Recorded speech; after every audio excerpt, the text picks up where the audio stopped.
Welcome to this episode of Classroom Conversations, where we discuss lesson design and delivery for distance learning and beyond. I'm Rocky Logue. In this episode, we have two teachers. We have Natalie Manosar, an 8th grade math teacher from Mesa Middle School, and also Sarah Ensign, a special education teacher from Mesa Middle School. They developed a lesson together that they'd like to share. In this lesson, they've developed some meaningful assessments as well as interventions built into the lesson itself. Let's take a look.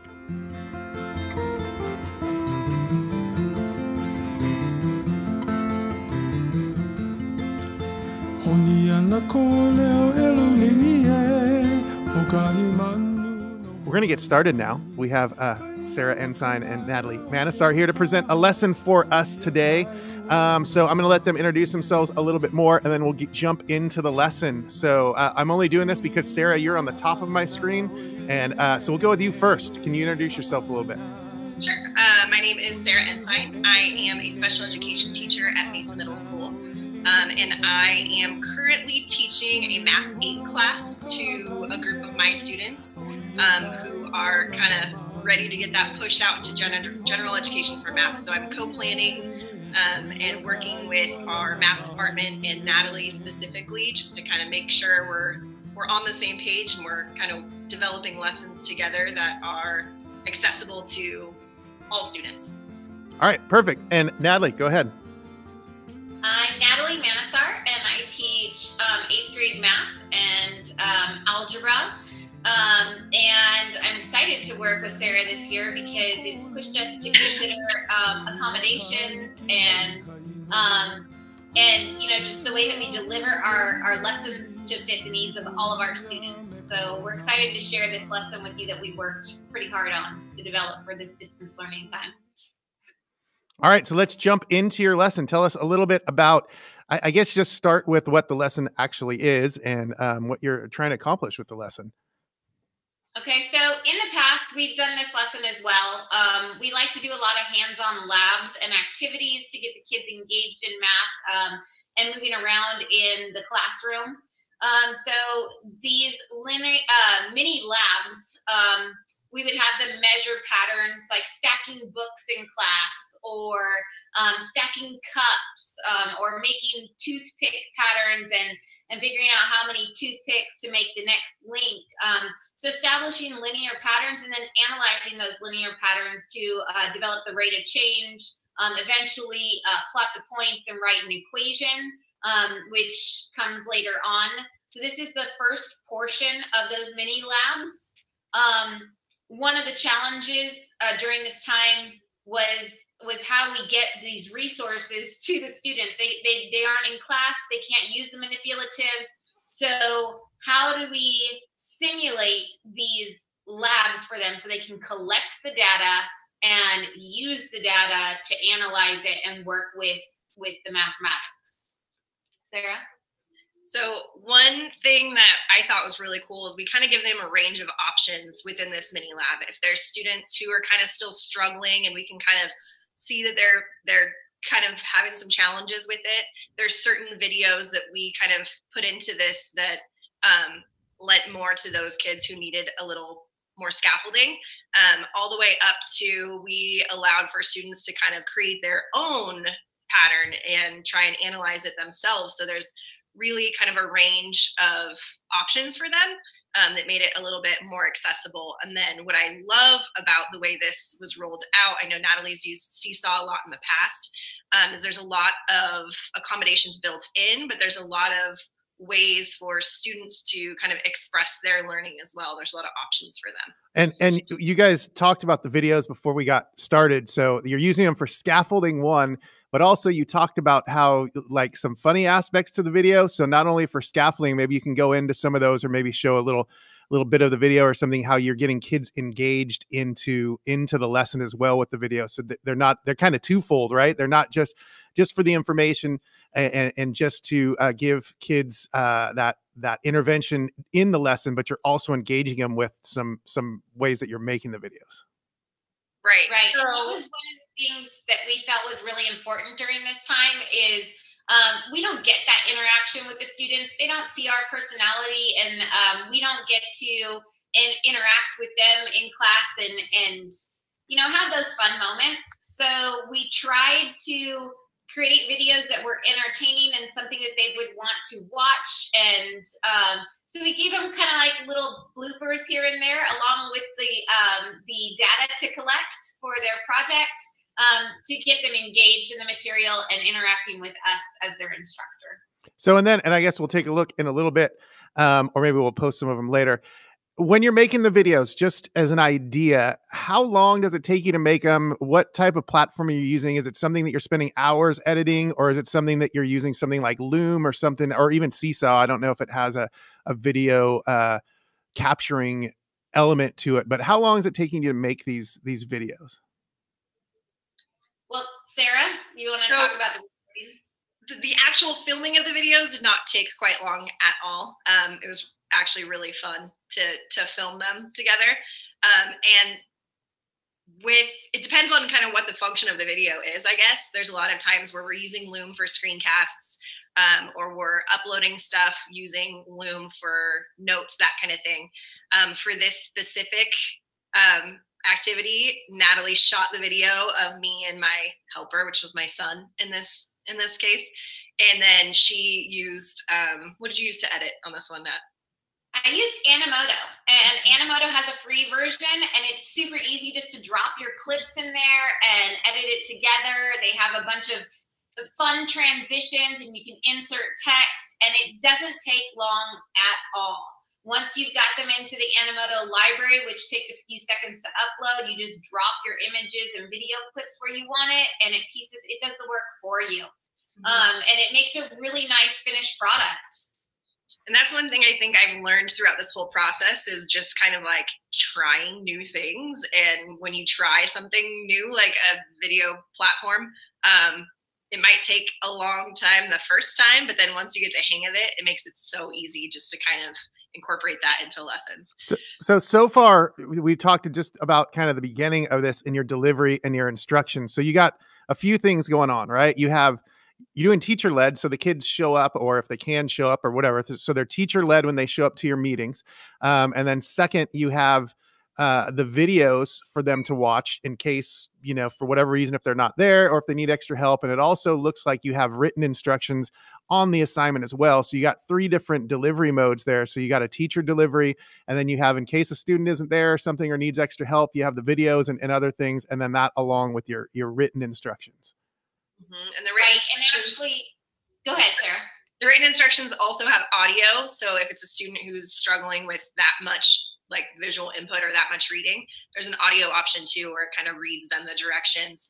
And there's a screencast built into Seesaw in the directions. So there's a lot of ways for them to kind of get the information. So what are students doing in this lesson? I know you went over a little bit, but what will they actually hands-on be doing? If there's any hands-on stuff, you talked about that a little bit, not being able to have the manipulatives in class. What are some activities that the kids are doing for this virtually? I mean, obviously we know we're going to have hands-on stuff in class, but how are you doing that virtually? So the nice thing about Seesaw is that they have so many different options to interact with the material, and ways to respond. They can use the typing tool. They can actually write on it if they have a stylus or a touch screen or some type of touchpad. They can audio record. They can video record their responses. So it gives them all of those layers and options. They can even take a picture of their work on paper and upload it. They can download the activity as a PDF and upload the photo. So options for the kids to respond in different ways, which is so nice to have that built in. Can you show some in this activity, like Sarah said, the activity, let me go back here. The activity has the video instructions embedded. So if a student missed our live instruction or was absent that day, looking forward into going back in person, if a student misses lab day, they still have, the live instructions that they can play and give them some guidance to get through the activity itself. And they have the audio instructions built in, as well as some verbal cues embedded in the actual slides themselves, so that they have, hints to guide them through the lesson. Can- We did embed our notes, although I know that some of us in the Math 8 department did notes live. If a student was absent, they have the opportunity then to watch the video and get the same notes that we did live in their notebook for reference. So we started our activity with our notes page on rates of change, which was what the labs were dealing with math content wise. And then we did a quick check, kind of guided with the color coding to get the students to interact with the material, the math content. After that, we jumped straight into their lab procedure. So Sarah, you want to explain what the students did with the lab? Before we get to the lab, just because you said a lot of really cool stuff there, I'm wondering if you could walk us through on your screen, your presentation of your Seesaw lesson, and just kind of hover over or open up some of the tools on your presentation. Yeah, let me open it in a student mode. Let me go ahead and assign it to my sample class here so that you can see what a student would see when they open up this activity. All right. So, okay. So Natalie, show us some of the. Can you see this now? Yeah, we can see it. Show us some of the tools that you're talking about and how they work in Seesaw. I know you talk a lot about Seesaw, and it seems like a really great tool. I've heard a lot of good things, especially from math teachers, elementary school teachers, about all the tools that are in it that really help out the students. So show us a few of them. That'd be great. Okay, so this is what the students would see when they log into Seesaw. This is how an activity appears in their activity stream. I'm going to click on it so that you can see a larger view of it.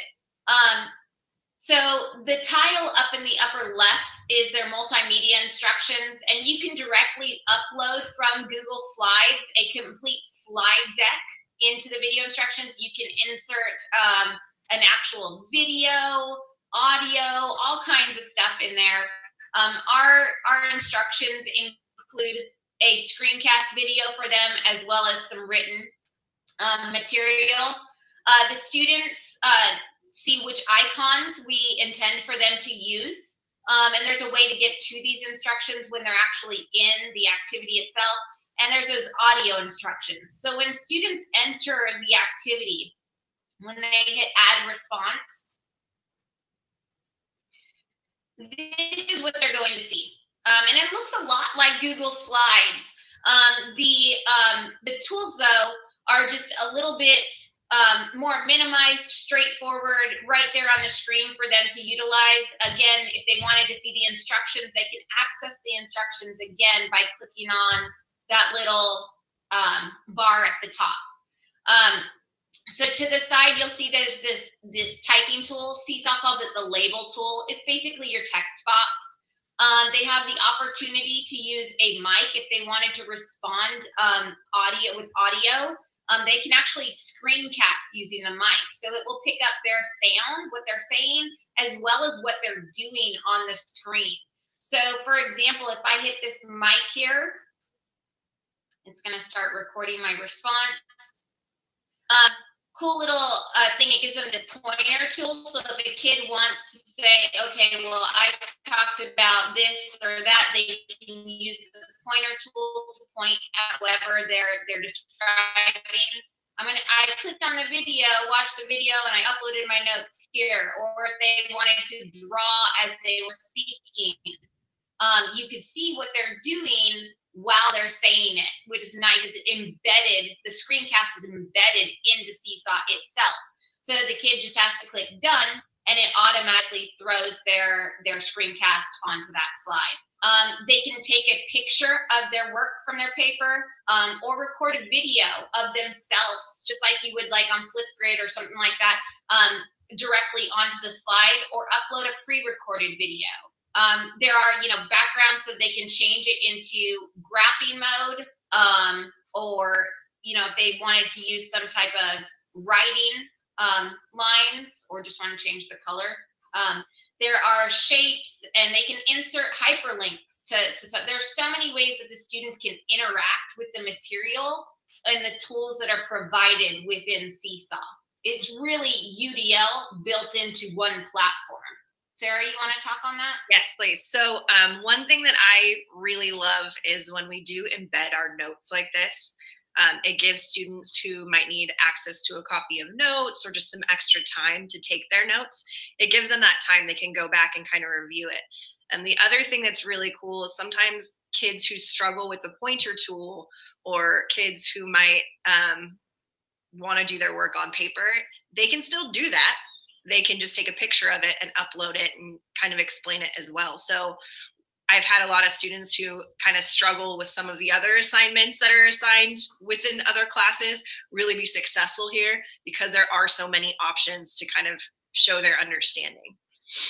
All right. So all of that is all that's super cool. I want to get down into the next part. The funny thing is I remember when I do these interviews, when I look down at the screen, it looks like I'm looking down at nothing. Or when it's just one of those weird distance learning things you have to learn to look at the camera, to look at the actual people when I'm looking at you guys.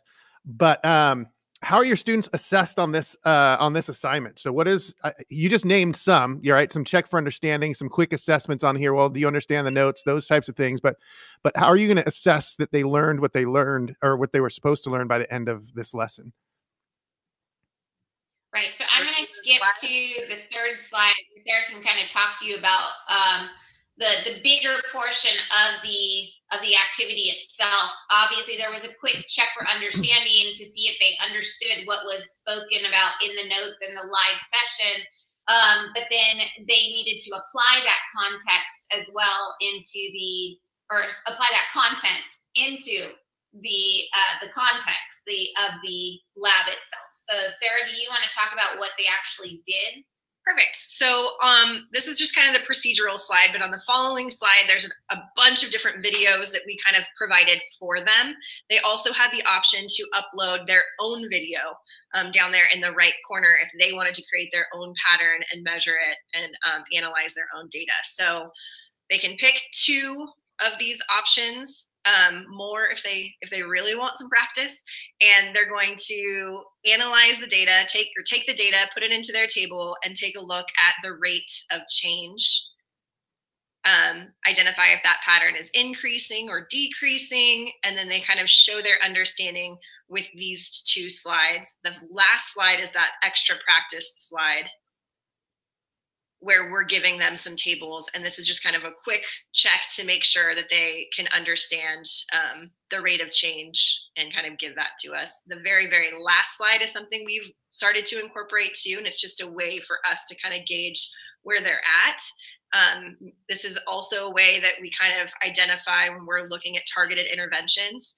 If there's a lot of kids in the 1s and 2s and 3s, we kind of take a look at that and take a look at their work, take a look at their own understanding reflection slide, and then create kind of intervention groups based on that to check back in and making sure they're understanding that specific learning target. Well, and this assessment that you guys are doing is really cool because it takes out that element. I know everybody's right now kind of worried about, well, what if kids just Google the answers? What if and some of the answers that they gave you guys, they have to have watched your videos and used the data that you have. And then you have then you have kind of your standard check for the rate of change. So just kind of nice. You actually get that shot of what the kid's doing.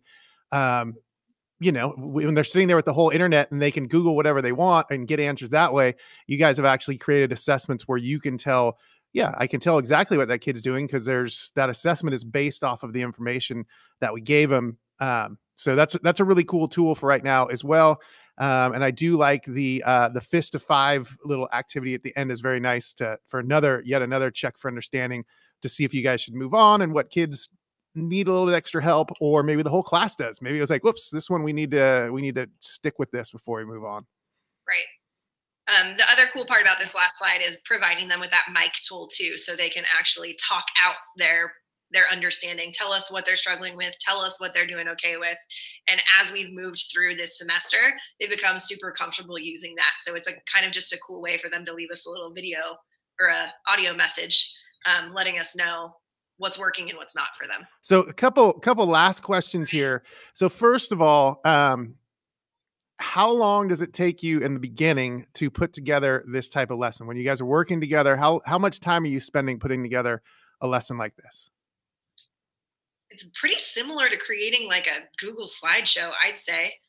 you kind of just create the slides. And once you get into the mode of like knowing which way you want to kind of provide those supports and provide those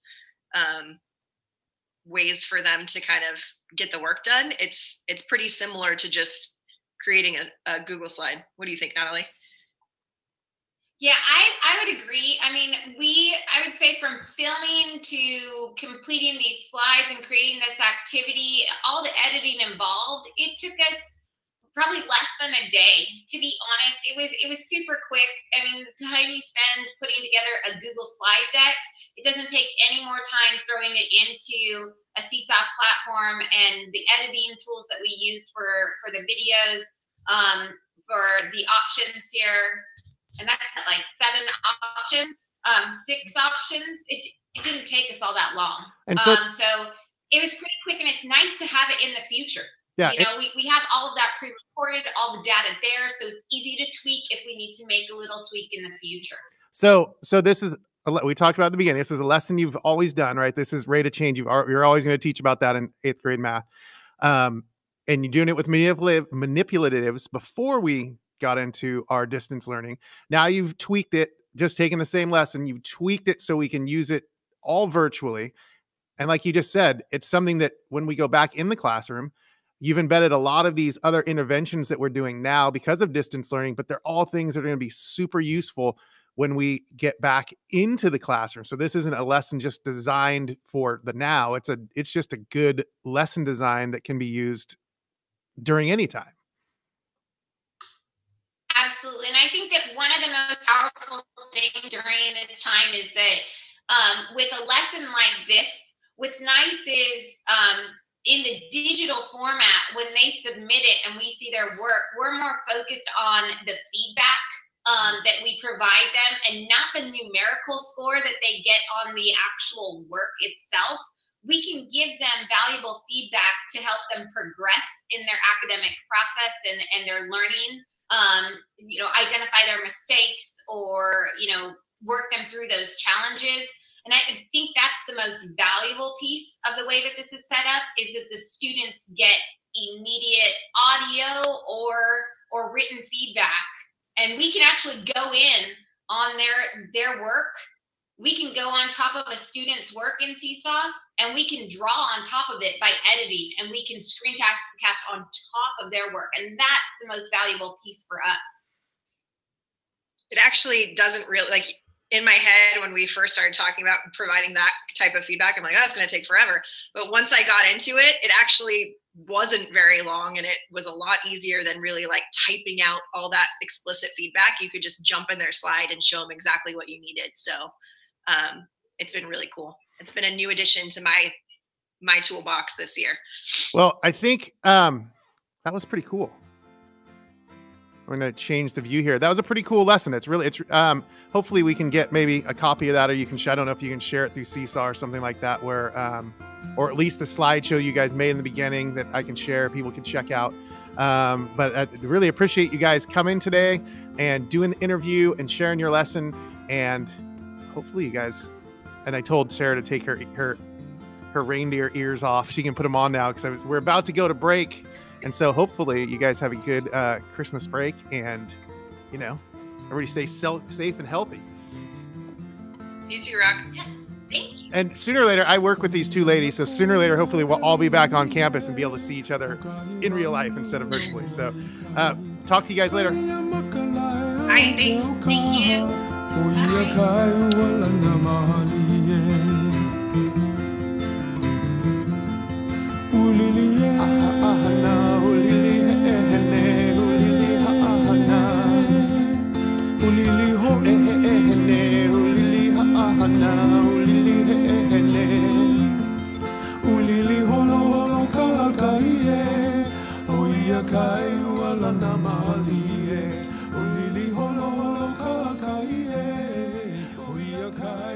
Namahali.